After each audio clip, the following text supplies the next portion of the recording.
Hello guys, tara na, samahan niyo ako. Magluluto po tayo ng giniling with vegetable mix.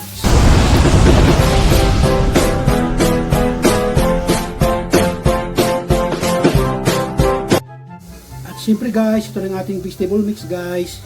Yan, ang ating panghalo mamaya. At siyempre guys, nandito ang ating ingredients guys para sa panggisa. Nandito ang ating bawang guys. Ayan. Ito ating sibuyas. Slice na. At siyempre nandito ang ating black sauce. Yung ating magic sarap. At maglalagay tayo ng dahon ng laurel para mabango yung ating pork giniling with vegetable mix. Check natin guys. Ayan yung ating pork.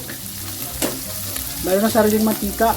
Sa palagay ko guys, hindi na kailangan natin gumamit ng mantika, yung cooking oil, kasi nagmamantika na rin yung ating pork giniling.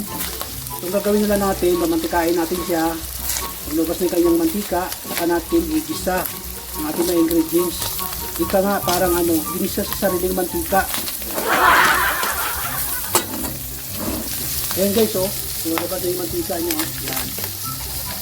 Hintayin na lang natin magiging dyan yung ating pork bago natin gisahin. Sabihin natin itong ating pork giniling dito sa gilid para makapag-gisa na tayo. Iwan natin yung bawang.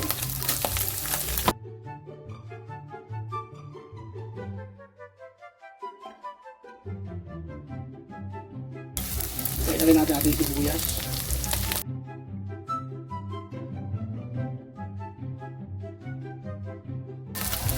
Ilagay natin guys yung ating dahon ng laurel. Siyempre ihalo na natin. Siyempre maglagay tayo ng dark sauce. Kunti lang.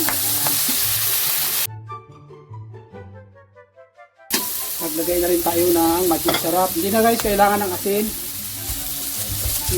Yung tuyo natin saka magic sarap may lasa na yan Mayroon na siyang instant na timpla. Lasa. Lagay na natin yan. Lagay natin ating next vegetables. Ayan.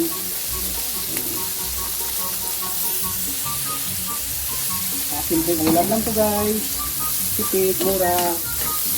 At masustansya. Hello guys. Ito na to guys. Yung ating pork giniling guys. Napakasimple lang with vegetable mix. Napakasarap na ulam. Simple, mura. At masustansya pa. Luto kayo nito guys. At tahanan nyo guys. Maraming salamat na naman guys sa inyong panood ng simpleng videos guys. Sa mga nag-subscribe na, maraming salamat. Sa mga hindi pa, buti nga sa inyo. Joke lang. Follow niyo ako guys. Maraming salamat. God bless us. Love you all. Follow sa aking YouTube account, Tikal Amugid. At maraming salamat.